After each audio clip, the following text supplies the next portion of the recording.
Ladies and gentlemen, welcome to this week's episode of the Gym Owners Podcast. I'm your host, Tyler Stone. Over there is John Fairbanks. How you doing, John? I'm wonderful.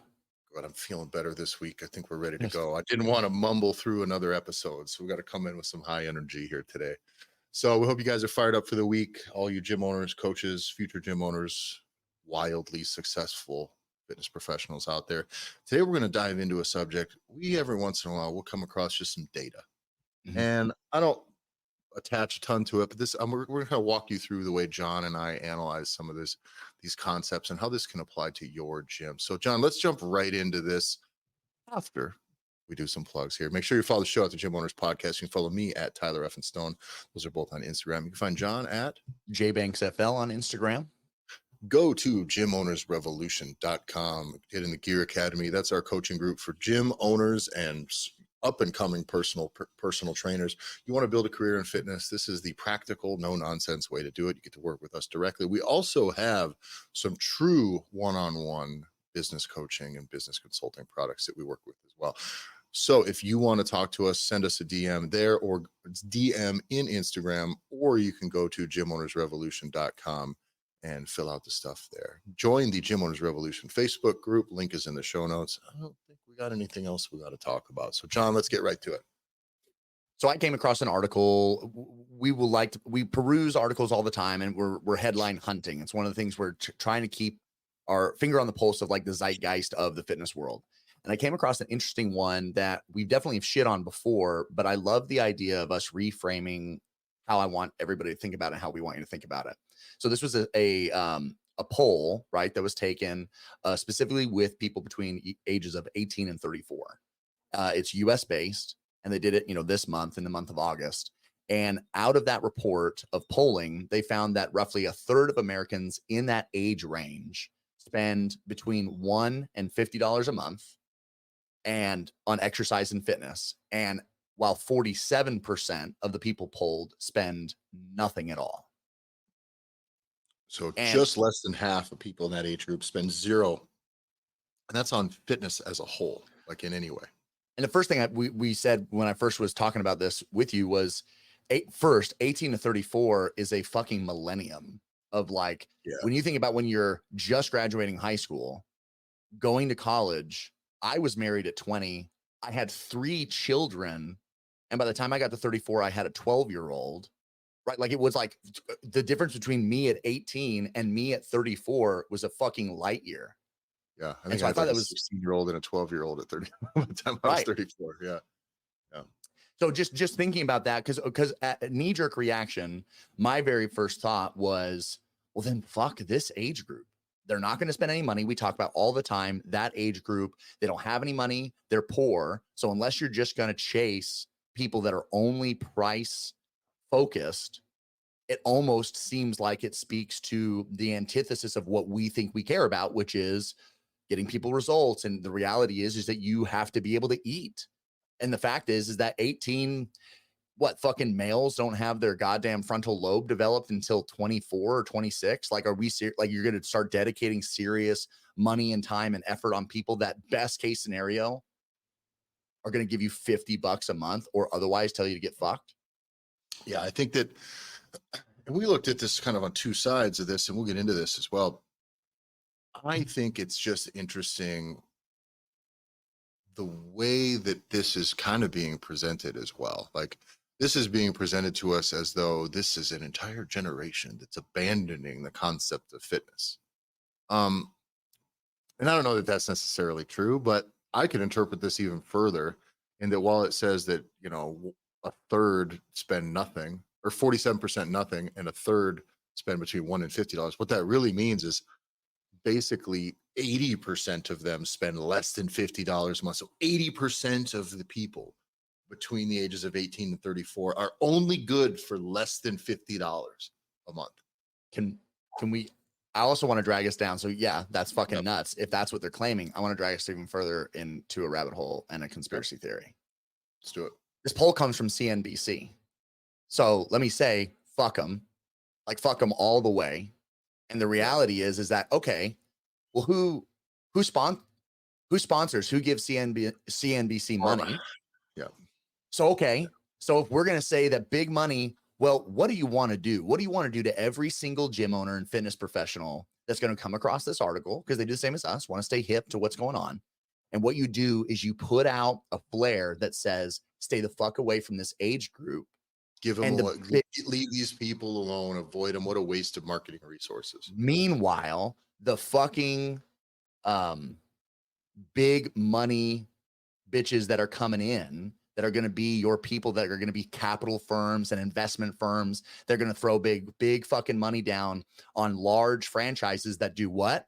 Spend between $1 to $50 for a monthly membership. They're going to come into your hometown and they're going to gobble that fucking population up because fuck you. You don't know how to be able to market to these people because we already told you they're not going to give you any money and they're actually not interested. It's like, I also believe that a lot of this is a way to be, let's convince this industry to be hands off on this entire younger generation because Ozempic's around now. We don't have to worry about this. You know, we can just fatten them up when they're young and put them on injections as they get older and as they become adults, and everything will be okay. While there might be some truth to that strategy, probably being kind of like what they're hoping for, I believe honestly that this is misleading, and I think they're burying the lead with this, which is I view all data is subject to interpretation. And I think that's one of the biggest things that we noticed during the COVID stuff. While we're going to stay on some conspiracy stuff, is all data based on how this thing is collected versus it's subject to a human. It's collecting it, a human who is answering these questions, and even further, a human being that's kind of telling you what you're supposed to think after you read this. And what I'm going to tell you what you're supposed to think here is that these people are ripe for fitness. This is a generation that now yes, they are further away from pulling the trigger on it. That's okay. But put some fucking groundwork in here, right? Because this is a 15-year span, 16-year span that, like, yeah, start planting some fucking seeds now, right? Work on their parents, get a sibling in here or there. Like, at some point you can light a fire and that fire will burn. And I think that this represents an opportunity that this group is actually being horrendously underserved and unbelievably avoided in regards to marketing, because you think 18 to 34, let's just say 18 to 25 for Christ's sake, because I think that's what they're implying. I think it's just that people at that last 10 years, I think economically hasn't been super awesome for people, that their last 10 years they've been just out of college, you know, and then now they run to all this shit that we've dealt with here 4 years ago. Like, it's not a great time to have the money if you just turned 30. You know what I mean? So you're just barely starting to make it. You're just barely starting, and then you had COVID. Depending on where you're at, that probably fucked up 3 years of your life, especially earnings wise. And what has happened to the housing market makes it even tougher on this generation, which is fine. But we're being told now as an industry to, like, screw it. These people don't do anything. They're not going to spend any money. And I've always said I do like working with older people because they have money. That's great. But there are other products and there are other ways. If you have a $50 or less product, who cares? If you're Global Gym or whatever, this is an opportunity. If they're looking to spend little, then you can start to craft programs and opportunities that are not super expensive, that give these people a likelihood of success in regards to whatever their goals are. Now, it gets competitive and pretty cutthroat at that price point. That's okay. So maybe your job is to be better, to build a better reputation, to be the second place that they go. Sure. When they get tired of the $15 membership that doesn't give a shit about them. But you need to position yourself for these people, because are we supposed to assume now that then this is going to just continue as this generation ages? That now these people are going to be fucking useless to us when they're 55? I don't believe that to be so, but it's going to be the case if you ignore them now. If you are not kind of like appealing to them now, you're not catching them early enough. Fitness is not a part of their life. Like, I really enjoy helping people maintain fitness. It's easier to do. I don't have to be so hands-on. It doesn't cost a ton of money for them to work with me to maintain fitness. I'm gonna work with somebody. I got a couple people I'd work with just like one time a week because I know they got their shit together. go in and we talk, we get oriented on their whole plan, we work out. That's about it. I'm not doing all of their workouts. I'm not in charge of their whole shit, which means it's pretty affordable for them. But they're Mhm. getting some expert advice and some hands-on coaching throughout that experience. Versus in the beginning, it is expensive if I got to teach you everything and I got to be there every time you exercise. Like that's fucking hard. It costs a lot of money for everybody. So I think that if we neglect them now, we put them in an even worse situation when they get older. And Jesus Christ, there's a shitload of people in that demographic, a Mhm. shitload. So I don't think this is that this jet that age range is radioactive or wasted effort. Well, I think that's where the fishing is best, where the people aren't. well, And guess Cordy. what? Nobody's hunting these people down for fitness. Apparently not. Well, I get deeper into thinking that that's by design because they only want you thinking about, well, what's $1 to $50? That's a standard big box gym access only spot. That's what they want you to think it is. And you called out the fact that it is disregarding the fact that it's okay if that's the price range that they kind of live in. It's what do you have available that will allow that age that price range to be able to be successful in your spot. We talk about all sorts of things. We're the biggest ones to talk about any type of nutritional guidance, especially because Yeah. it's the lowest barrier of entry. It allows you to not have an overwhelming amount of stress when it comes to fulfillment, and it gives someone the opportunity to establish and connect that you're someone's going to allow them to get a win. And then as they either it becomes more important or they get more money, then they can do more things. But you've allowed them to be able to be successful. And it's almost as though where that, according to right. So once we looked at this, we looked from a marketing perspective.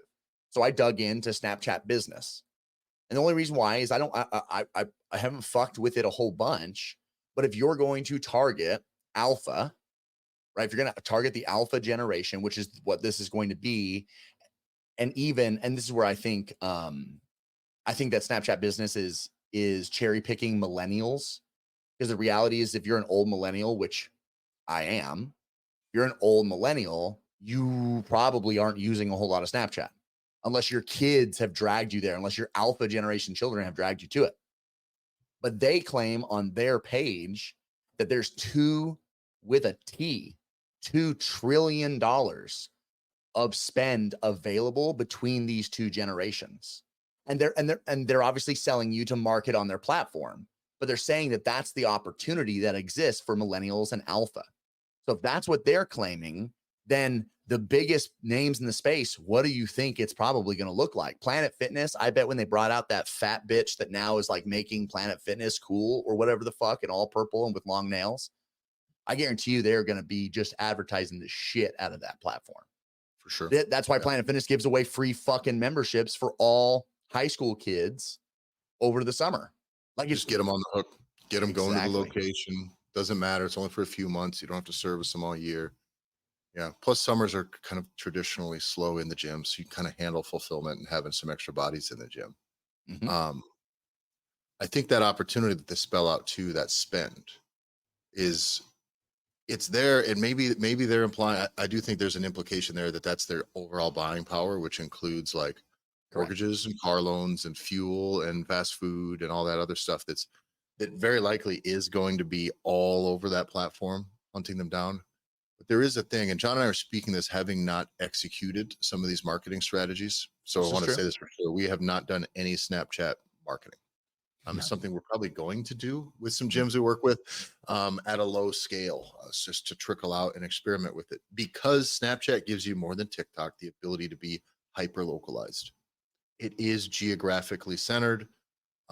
There's plenty of tools, as I understand, having trickled through this, as you can choose people with it, just like Facebook. Truly, and people are much more. People share their actual locations almost all the time on Snapchat, and I think that's insane. But it makes it pretty nice for marketing. We did some Waze marketing, John, Oh, that's right. Waves and stuff like that for some of the restaurants that we had managed their social media for, and kind of had a lot of success because it's direct to conversion. I would do that for Snapchat. I would be interested. We're probably will be doing this for these restaurants here again soon, just because it's time. These people are no longer 12 years old. You know what I mean? Where it's like, I don't give a shit. You don't have any money, whatever. They're aged up, and there are adults, and there's plenty of them. I think at your age group and down, like your age and below, like 34 and under, right? Because you're just at the edge of this, right? Correct. I'm too old for such things. But I'm 40 years old, and I would say most of my friends who are within a year or two of me have or still are on Snapchat. I don't have it or use it. No. But they still do it, I guess. I don't know why or for what or what goes on there anymore. This turns into boomer social media. Well, it was also sex stuff when we were coming up. Like it was like, oh, you Yeah, want to send just like, pictures of your dick and have it wiener. disappear. Yeah. Yeah, sweet. Then Chris But- D'Elia's like, wait, it doesn't go away. What? Did you see They can that? they can Did you ever screenshot it. Did you ever see that thing where he was like, "Wait a minute, they don't actually go away. They don't Like, he actually was just- disappear." was like, no, you fucking. He like came to that realization on a podcast while he was already being canceled for other shit. It's like, bro, what are you doing? Let Shut up. everybody know where to go look. Yeah, but this this I think is a worthy opportunity. The nice thing about these platforms is they're eager to get you started on marketing, and because it's very local, Mm. I don't think it's that expensive.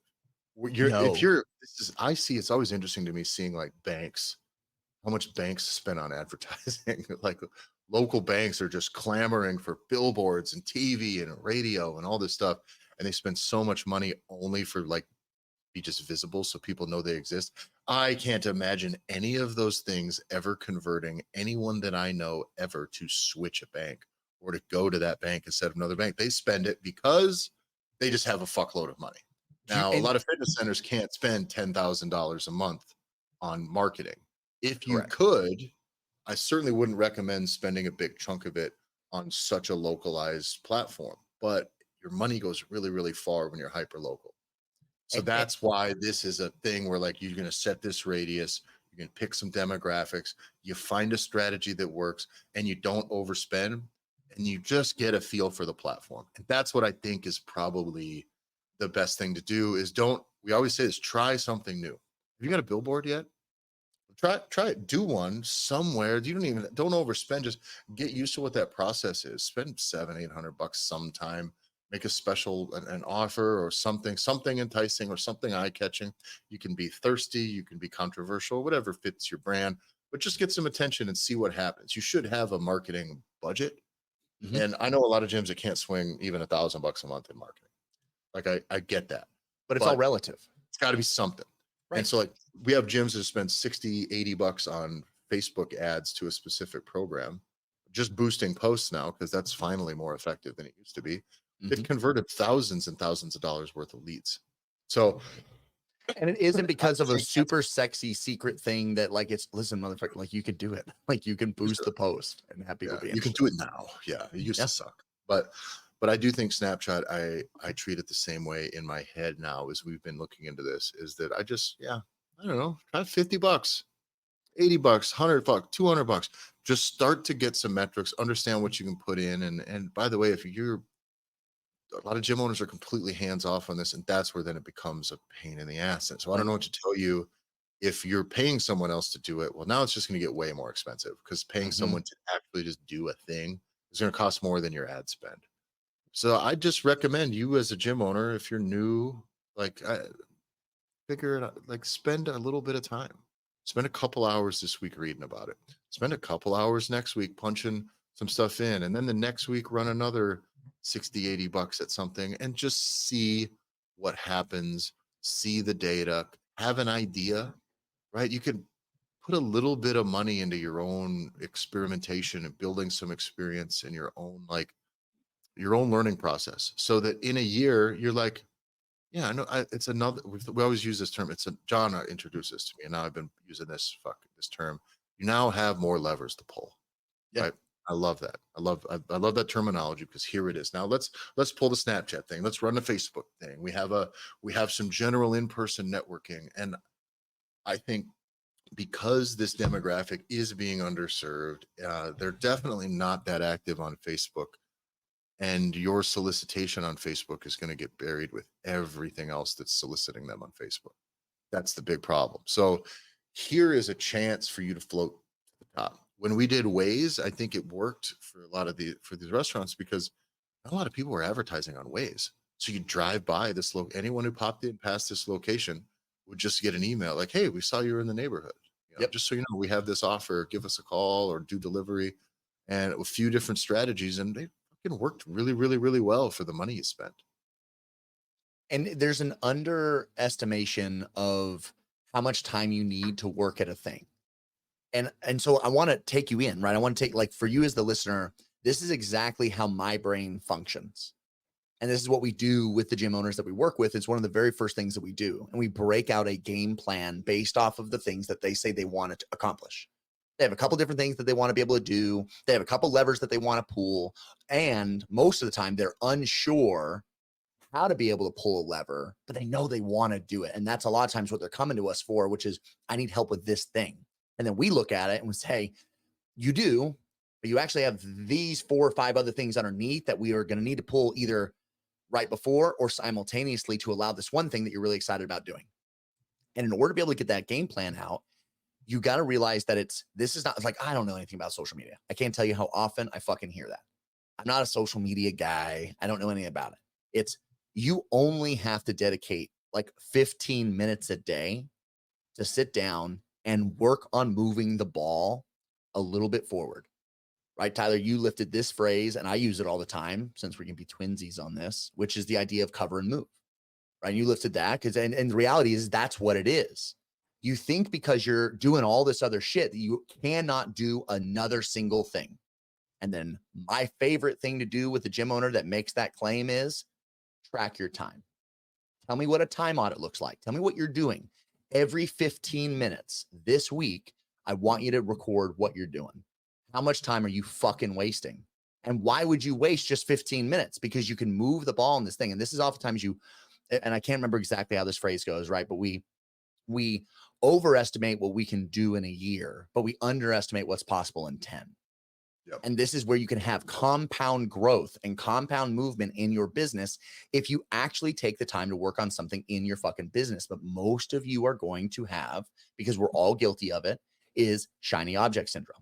You're going to get distracted. You're going to get focused on something that doesn't fucking matter. You're going to start talking to us about fucking logos for your new program. And we're going to tell you, don't be a fucking moron, because that doesn't matter. What matters is moving the ball on the things that are going to help you make more money. So if this is something that's interesting to you, just take whatever this topic is. If Snapchat business is something you want to learn more about, just set aside 15 minutes for this next week, every day, and you will learn.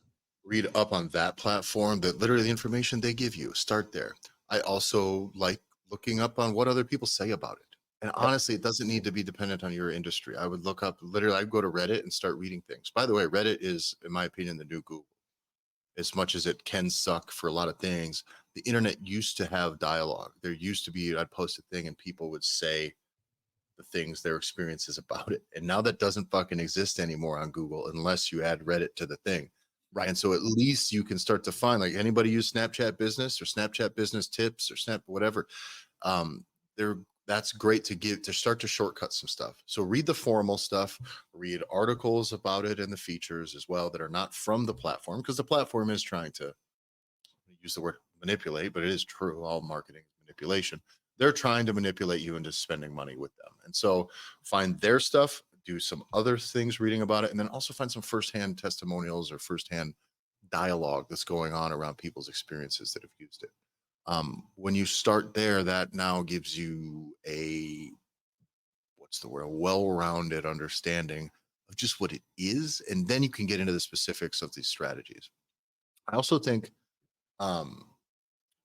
where's I going with this, John? My brain fell out of my Well, head. it's a huge opportunity when you think about, like, first it's having what you're, and I see one of your thoughts, so I can connect it, but it's understanding that it's, if you want to test this out, you get enough to where you get enough big enough cojones that you want to be able to move forward, and you say, I'm gonna test it out. I'm gonna try it. And if you fucking waste that opportunity by saying, we're gym, we have gym is gym, and this is gym, and we do gym stuff, you're gonna fuck this up.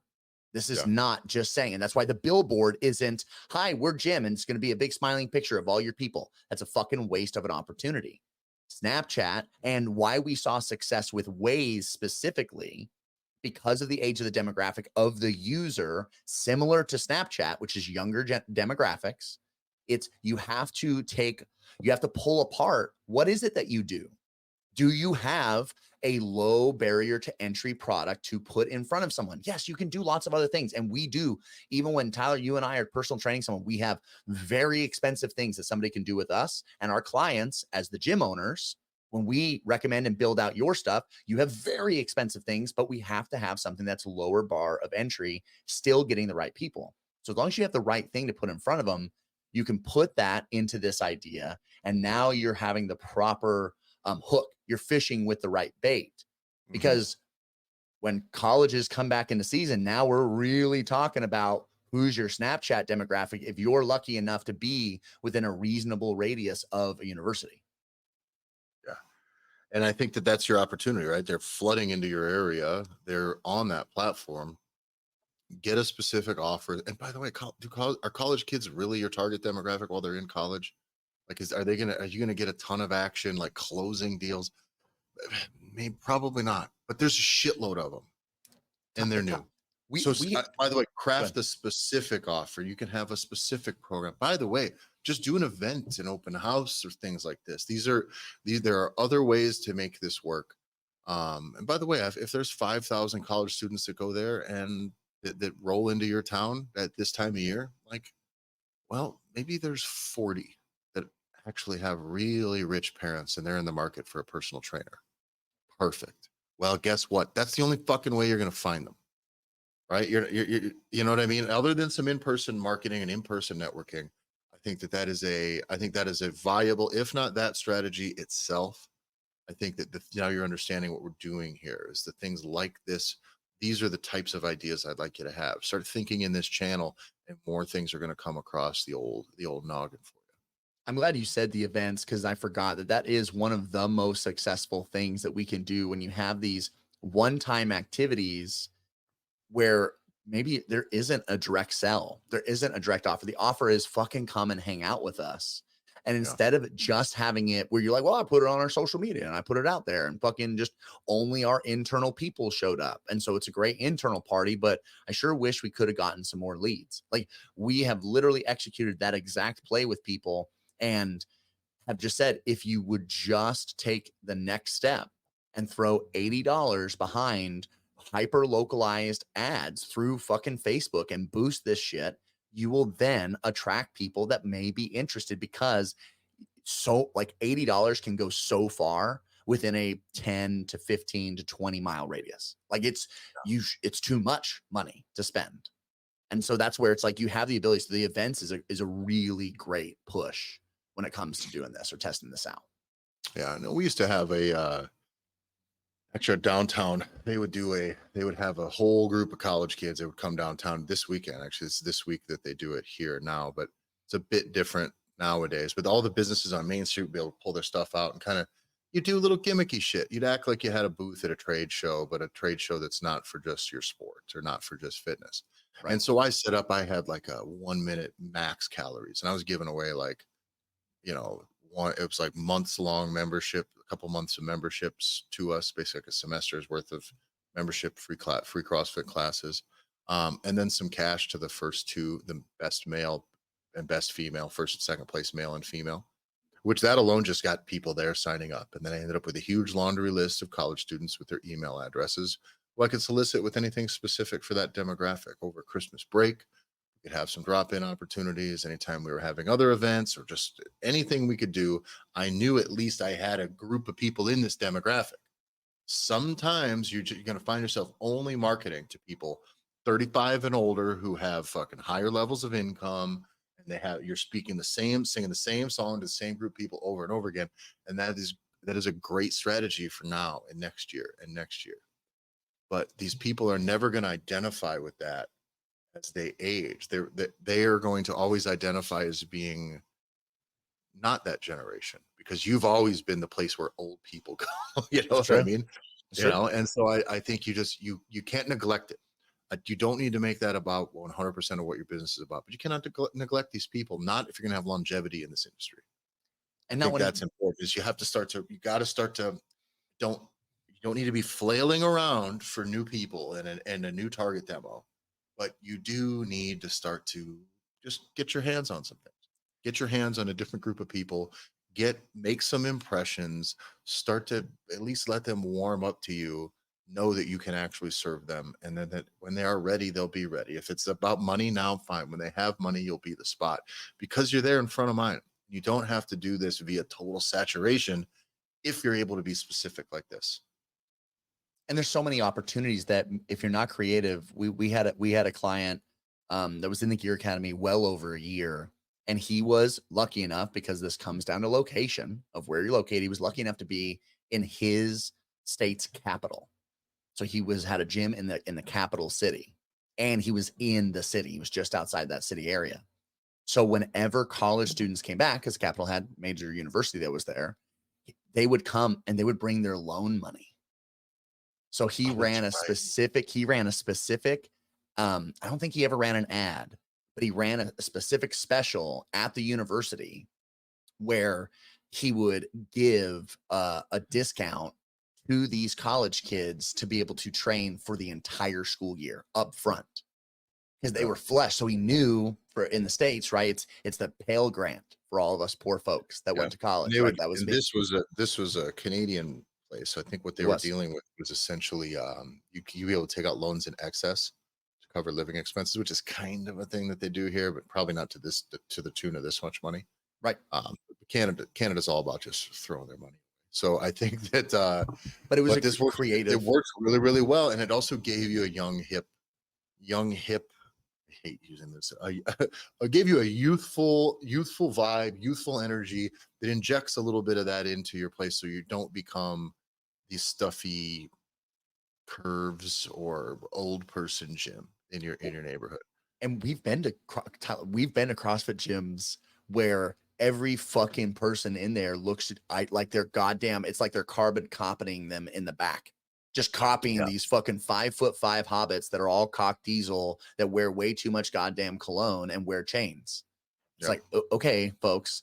Meanwhile, this guy, because of the demographic of his general society and because of how he went, it was by far, hands down, not even close to the most diverse Yep. population of people that we have ever Age, supported. gender, orientation, political affiliation, body type, Religion. stages in the fitness. They very much covered everything, which again, we always With say CrossFit.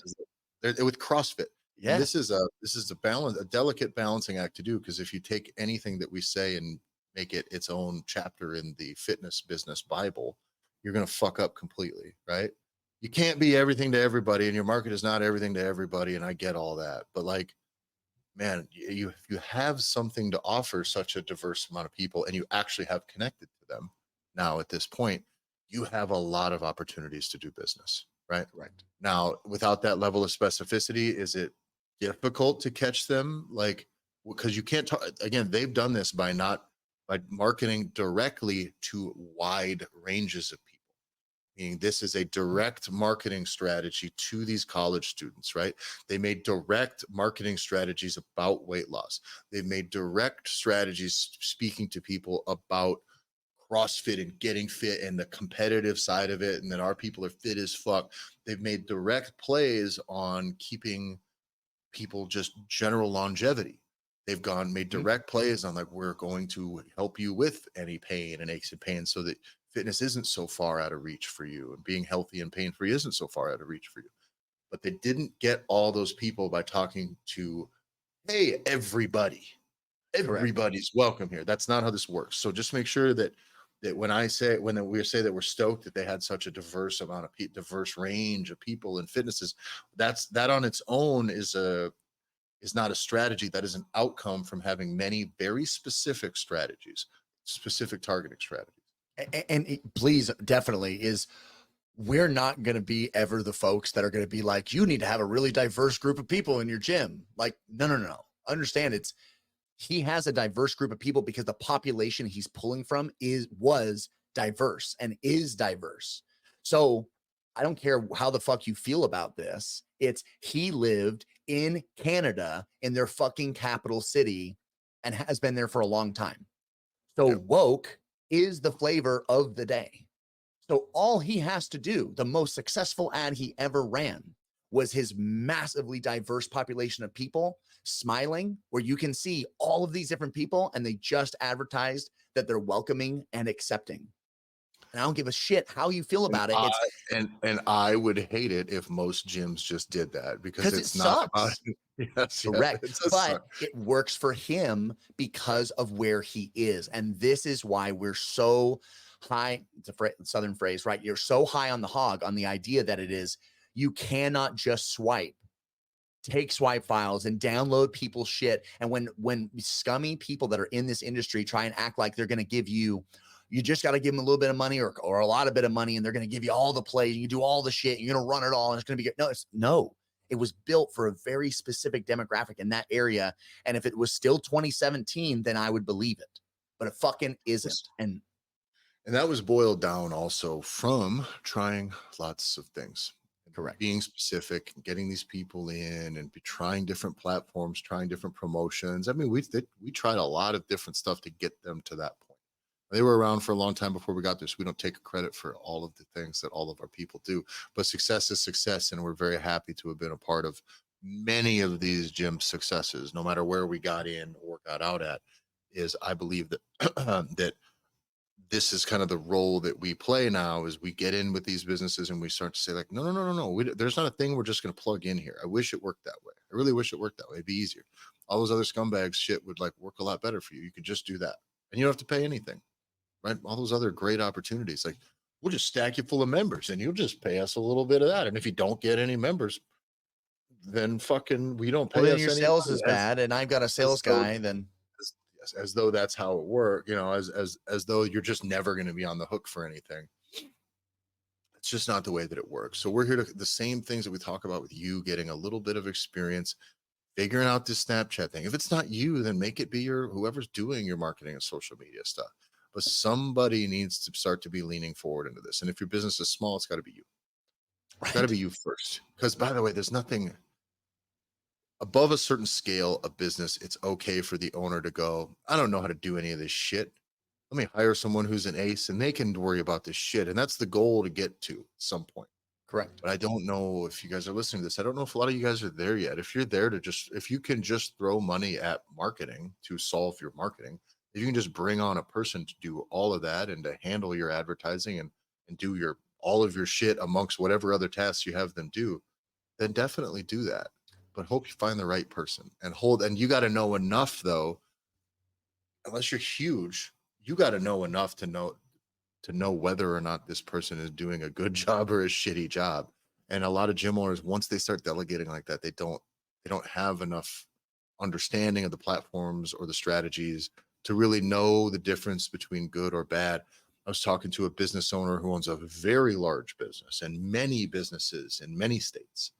And he said they ran a set of they had somebody come in, they filmed a bunch of video, and this was for hiring. This was for like acquiring employees.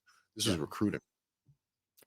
They brought in all this fucking video stuff. They probably spent $10,000 on video production, made a couple videos, super high production quality shit, which was just not quite necessary. Then they built landing pages, and they built landing pages to anyone. And so they're hosting this thing, and then they're making those videos and they're running those videos ads on Facebook in all these locations to try to get people to go to the landing page to fill out the forms. But in the end, John, the owner said, I don't even know if it worked. Like we're always hiring, we're always bringing bodies in. People fall off sometimes because of the nature of the work. It's not for everybody. And so they were struggling to understand if any of that money was worth it, or if they could have just done nothing and just posted more that they were hiring or done more generic classified ads and shit like that.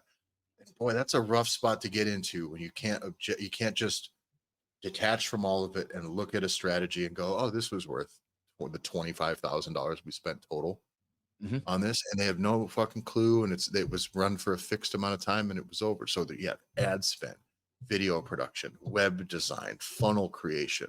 Like this is all stuff that will cost you a fucking fortune. Correct. And you better he's got a lot more money than you do. Yep. If you're listening to this, I will give you 100% guarantee of that. And even then, that hurt him a little bit. He's like, "Fuck, man, I think I got took. You got took. I just think I got." And not. It doesn't even mean that business was fucking him over.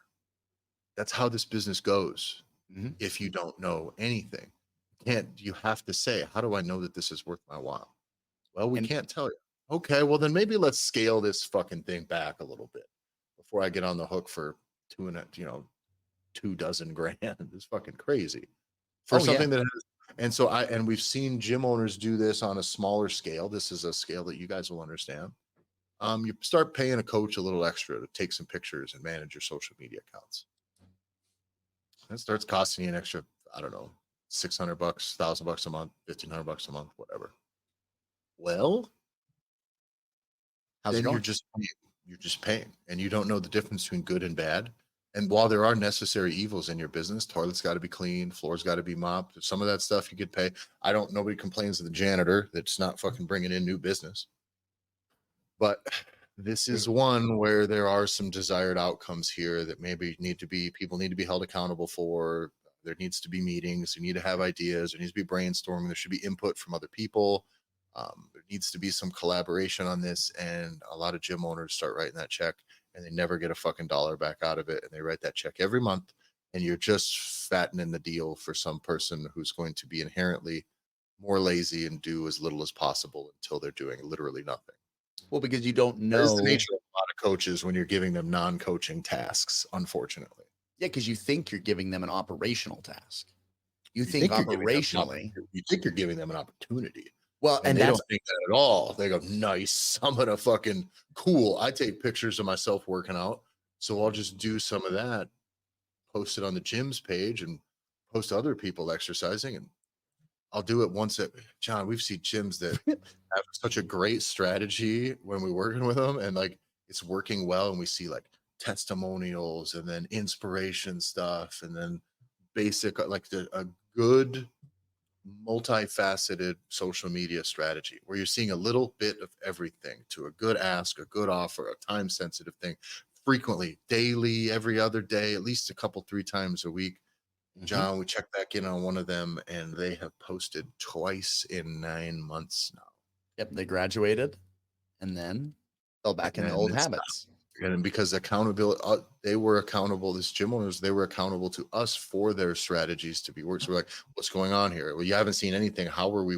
If you're worried about getting more business or more members, you're being completely inactive on all of your organic marketing. Fine. Are you running tons of paid ads? Great.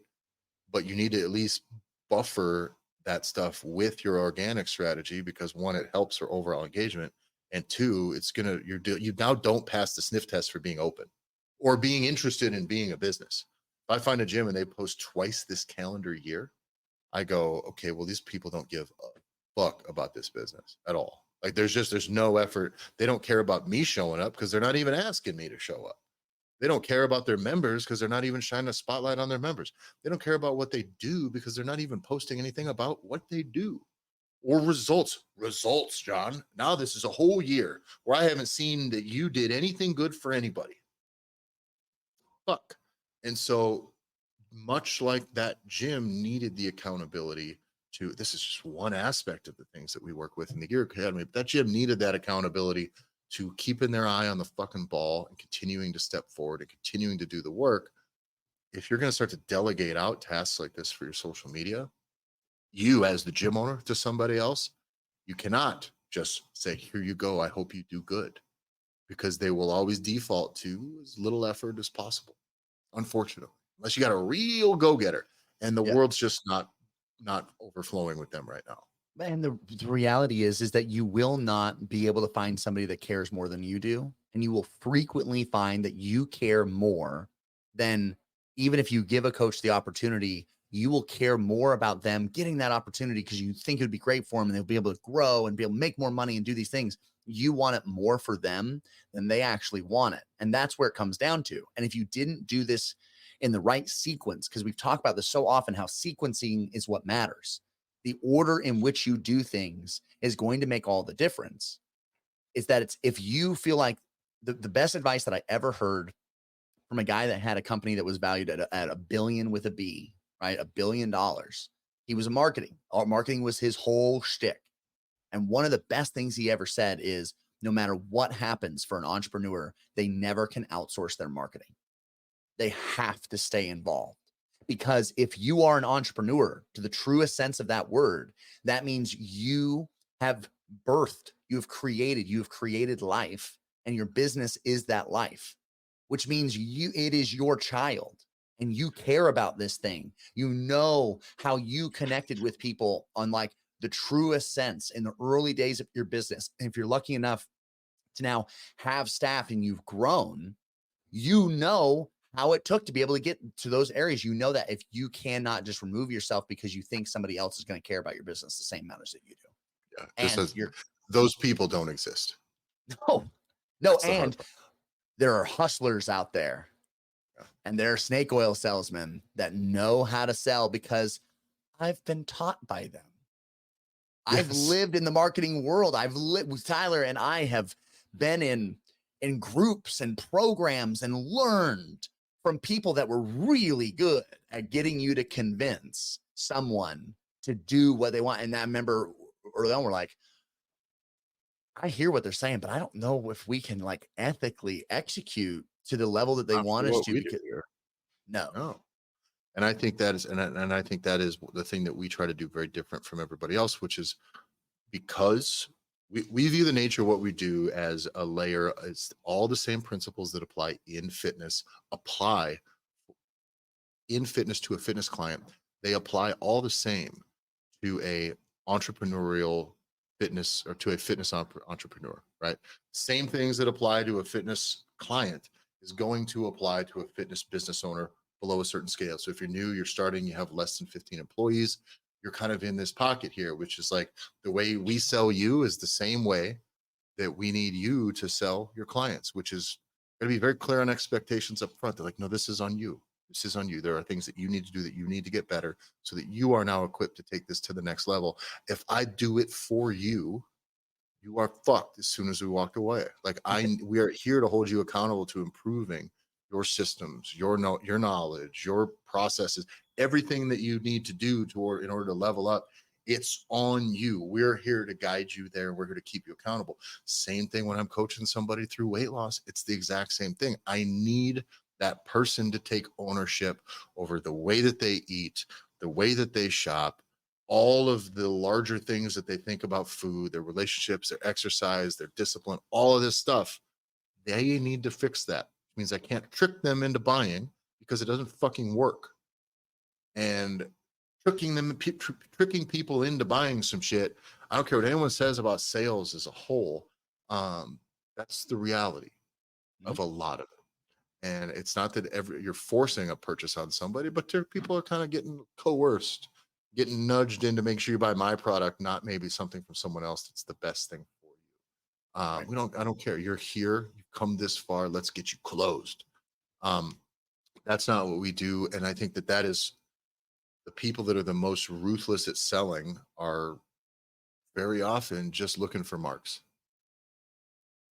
unfortunately. So we in it. So guys, if you're not a mark, if you want to actually improve your business and you want to help your clients not be marks, you want to help them learn how to level up their fitness, their health, their family, their overall well-being via the vehicle that your business presents for them, creates for them. We're here to help you create those opportunities for them.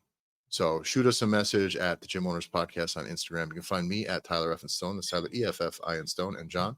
And you can follow me on Instagram at jbanksfl.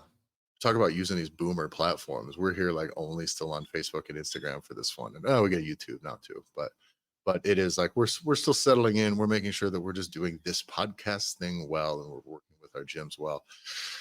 Social media platforms are a wild thing. So us to move our entire this thing over to fucking Snapchat ain't happening for us. TikTok, not going to do it. But we're at least keeping an eye on those platforms for you. So thanks a lot for listening, everybody, and we'll see you next week.